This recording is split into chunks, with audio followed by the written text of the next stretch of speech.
Hi అండి, అందరికీ నమస్కారం. Welcome to my channel. ఈ వీడియోలో ఇప్పుడే అందిన వార్త మే 1 నుండి 12వ తేదీ వరకు ఇవన్నీ మూసివేత అంటూ అప్డేట్ రావడం జరిగింది. సో దీనికి సంబంధించిన పూర్తి వివరాలు ఈ వీడియోలో తెలుసుకుందాము.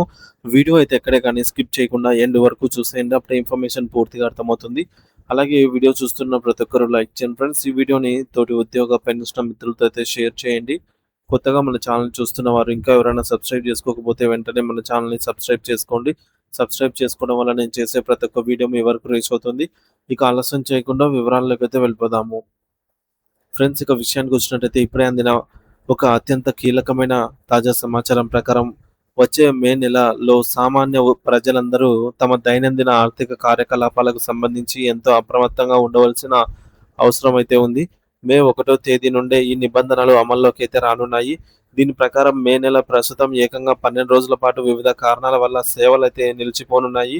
ముఖ్యంగా మన నిత్యావసరాలలో ఒకటైనటువంటి బ్యాంకింగ్ రంగానికి సంబంధించి ఈ సెలవులు భారీ ప్రభావాన్ని అయితే చూపనున్నాయి. కాబట్టి ప్రతి ఒక్కరూ తమ బ్యాంకు పనులను ముందే ప్రణాళికాబద్ధంగా చేసుకోవాలని చెప్పేసి నిపుణులు హెచ్చరిస్తూ ఉన్నారు. Reserve bank of India RBI నిబంధనల ప్రకారంగా మరియు వివిధ రాష్ట్రాల్లో ఉండే పండుగలు పర్వదినాలను బట్టి ఈ సెలవుల జాబితాను రూపొందించారు. దీనివల్ల సాధారణ ప్రజలకు ఎటువంటి ఇబ్బందులు కలగకుండా ముందస్తుగా సమాచారం అందించడమే ఈ వీడియో యొక్క ముఖ్య ఉద్దేశము. ఇక మే నెలలోని సెలవుల వివరాలను మనం లోతుగా పరిశీలిస్తే నెల ప్రారంభంలోనే అంటే మే 1వ తేదీనే మనకు మొదటి సెలవు ఎదురవుతుంది. మే 1వ తేదీన ప్రపంచవ్యాప్తంగా అంతర్జాతీయ కార్మిక దినోత్సవం లేదా మే డేగా జరుపుకుంటాము.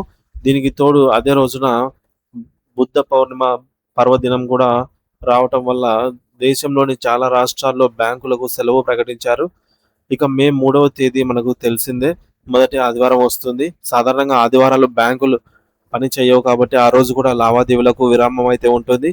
ఇక మే 9వ తేదీ వచ్చేసరికి అది 2వ శనివారం అవుతుంది. కాబట్టి బ్యాంకింగ్ నిబంధనల ప్రకారంగా 2వ మరియు 4వ శనివారాలు సెలవు దినాలు కాబట్టి ఆ రోజులు కూడా బ్యాంకులు మూసి ఉంటాయి. మరుసటి రోజు అంటే మే 10వ తేదీన మరొక ఆదివారం రావడం వల్ల వరుసగా సెలవులు వచ్చే అవకాశం ఉంది 2 రోజులు.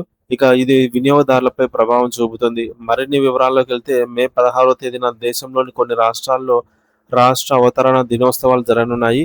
ఆయా ప్రాంతాల సంస్కృతి మరియు సాంప్రదాయాలను గౌరవిస్తూ స్థానిక ప్రభుత్వాలు సెలవులను ప్రకటించాయి. ఇంకా వెంటనే మే 17వ తేదీన ఆదివారం రావడం వల్ల సెలవు కొనసాగుతుంది. మే 23వ తేదీలో 4వ శనివారం కావడంతో బ్యాంకులు పనిచేయవు. అలాగే మే 24వ తేదీ ఆదివారం కావడంతో వరుసగా ఆ 2 రోజులు సెలవులు అయితే వస్తాయి. మే 26వ తేదీన ప్రముఖ కవి కాజీ నజ్రుల్ ఇస్లాం జయంతి సందర్భంగా రాష్ట్రంలోని ప్రత్యేక సెలవులను అమలు చేస్తున్నారు.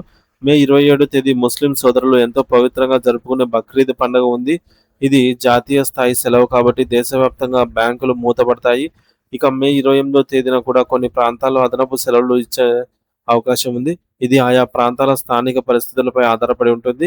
చివరగా మే 31వ తేదీన నెలలో ఆఖరి ఆదివారం కావడంతో ఆ రోజు కూడా బ్యాంకు పనిచేయవు. సో ఈ యొక్క 12 రోజులు ఏవైతే మనం చెప్పుకున్నామో 12 రోజుల సెలవుల వల్ల సామాన్య ప్రజలకు ఎదురయ్యే అతిపెద్ద సమస్య ఏమిటంటే నగదు కొరత ఏర్పడే అవకాశం ఉంది. బ్యాంకులు వరుసగా మూసి ఉండటం వల్ల ఏటీఎంలలో నగదు త్వరగా అయిపోయే ప్రమాదం ఉంది. కాబట్టి అవసరమైనంత నగదును ముందుగానే దగ్గర ఉంచుకోవడం మంచిది. అయితే బ్యాంకు శాఖలు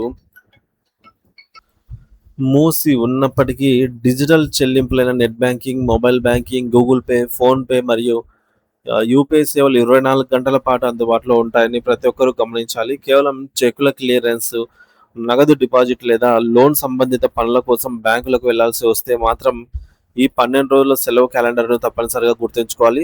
మీరేదైనా ముఖ్యమైన వ్యాపార లావాదేవీలు చేయవలసి వస్తే చివరి నిమిషం దాకా వేచి చూడకుండా మే నెల ప్రారంభంలోనే పూర్తి చేసుకోవడం ఉత్తమము. ఈ సమాచారాన్ని మీ స్నేహితులకు మరియు కుటుంబ సభ్యులకు కూడా తెలియజేసి వారు కూడా ఇబ్బంది పడకుండా సహాయపడగలరు అనైతే ఆశిస్తున్నాము. ఒక ప్రణాళిక ప్రకారంగా వ్యవహరిస్తే ఈ సెలవుల వల్ల ఎటువంటి అసౌకర్యం కలగకుండా మీ పనులను సజావుగా అయితే మీరు పూర్తి చేసుకోగలరు.